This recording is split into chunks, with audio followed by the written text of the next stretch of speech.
Fala, rapaziada, aqui Marcos, a Kawan Collection, e finalmente chegamos ao fim do nosso campeonato brasileiro de Death Metal, e foi campeão ninguém menos que,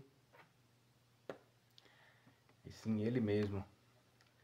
Capa infame, disco infame, tudo infame, Morbid Visions de Sepultura, 4 votos a 1 contra o The Mist do Phantasmagoria.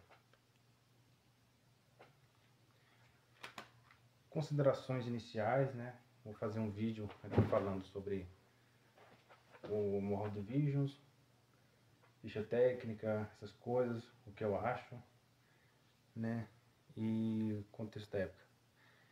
Esse álbum foi gravado no ano de 1986, como vocês já estão carecas de saber, ali por volta de novembro, se não me engano, 10 de novembro ele foi lançado. Foi gravado mais ou menos em outubro, se não me engano. Aí eles tiveram muitos problemas, né? Eles não eram fluentes em inglês, eles fizeram um disco meio que nas coxas, com um dicionário de inglês, essas coisas assim. Se não me engano, acho que eles chegaram a ter aulas de inglês, assim. Tiveram aulas efetivas mais tarde, né? Só que chegaram a ter poucas aulas de inglês na época, até porque até hoje o inglês não é uma matéria efetiva nas escolas, né? Imagina naquela época, né? Enfim. E, assim, tiveram muito contratempo que as guitarras eles não conseguiram afinar bem. O próprio Marx já disse isso em entrevistas.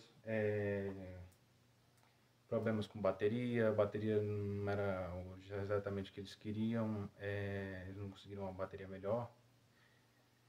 Além dos problemas com os instrumentos, tinha os problemas também com os engenheiros, né? De som que não sabiam gravar, né? Som, esse tipo de estilo, não estavam habituados a gravar isso, né? Inclusive, muita história, né? Esses estúdios que eles gravavam eram os estúdios que gravavam música sertaneja, forró, MPB, essas coisas. Se eu não me engano, o primeiro álbum do Olho Seco, o Botas, Fuzis e Capacetes, e até o primeiro álbum do Cólera, foram gravados em estúdios que gravavam forró. Enfim, você vê como é que eram as coisas na época, né? Enfim. E além de problemas com os instrumentos, né, e afinações, essas coisas todas, tinha questão de logística da época, né, censura da ditadura. Apesar de que a ditadura naquela época já tinha, entre aspas, acabado, só que ainda existia o SNI, o Serviço Nacional de Informações, que é o atual ABIN, né, é o Serviço Secreto, né. Era um serviço secreto, mas eles também cuidavam da parte da censura, como se fosse a polícia política do governo, né. Era como se fosse uma PIDE brasileira. Quem conhece a história de Portugal sabe o que eu tô falando aí. Eu acho que o menino aí, do canal Metal Open Mais, vai saber do que eu tô falando aí. Enfim. Aí, enfim, tiveram vários desses problemas, mas gravaram, e foi um disco que eternizou, né?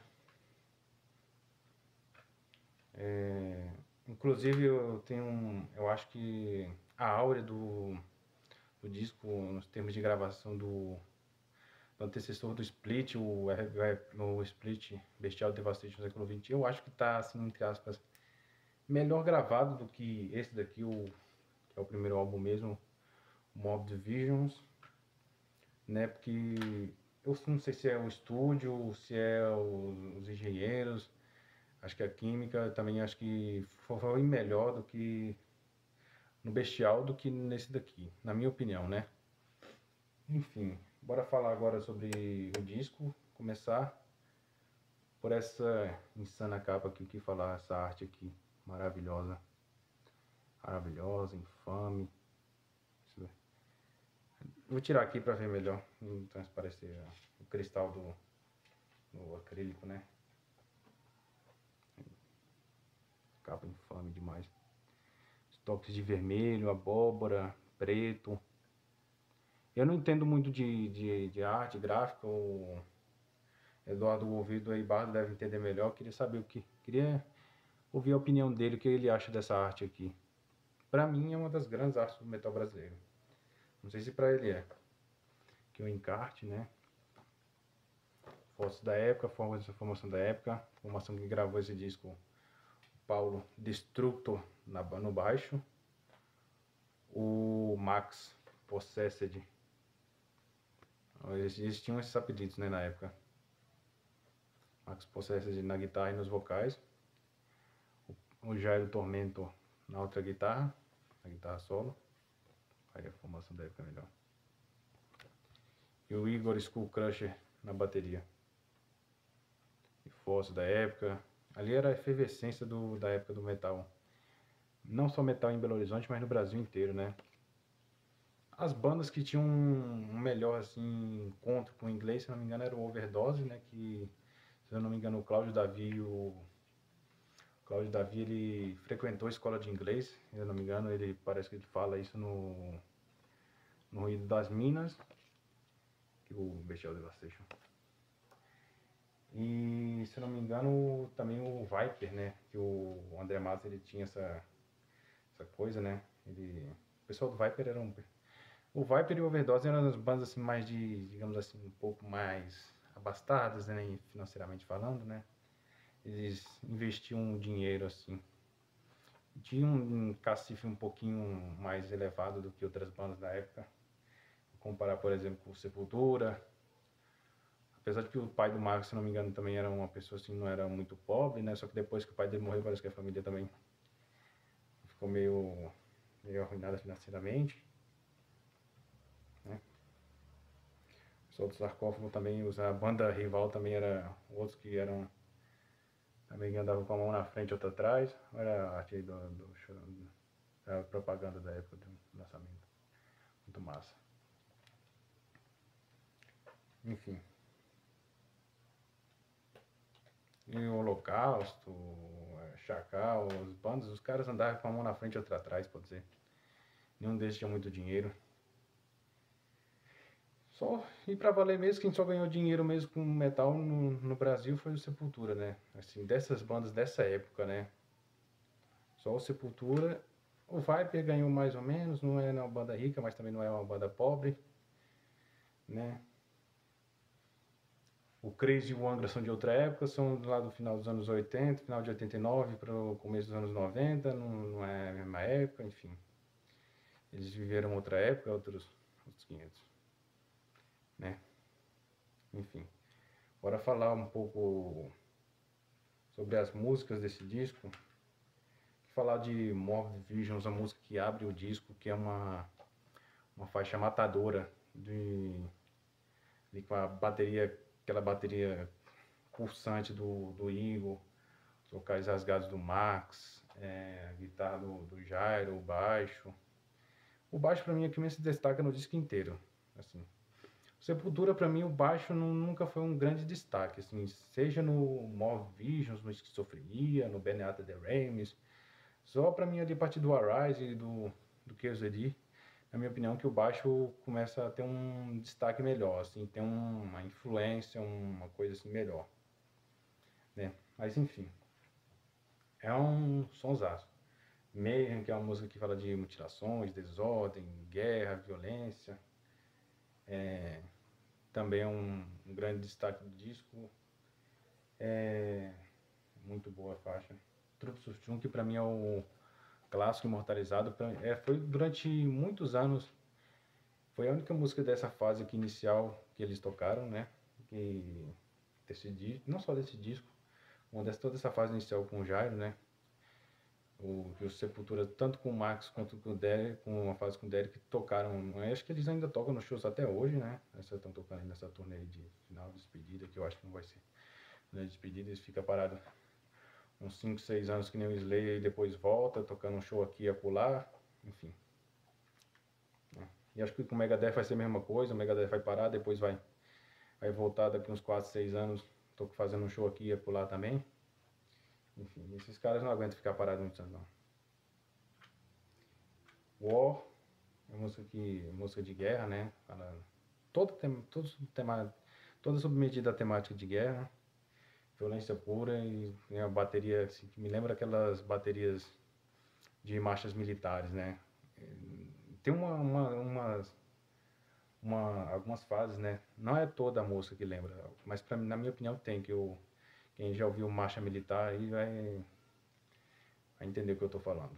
Crucifixion também é uma música que, assim, pancada na orelha, assim, destruição do começo ao fim. Show Me Tell Art é uma música assim que mais morna, tem uma levada assim mais pra baixo, mas assim não é uma música ruim não.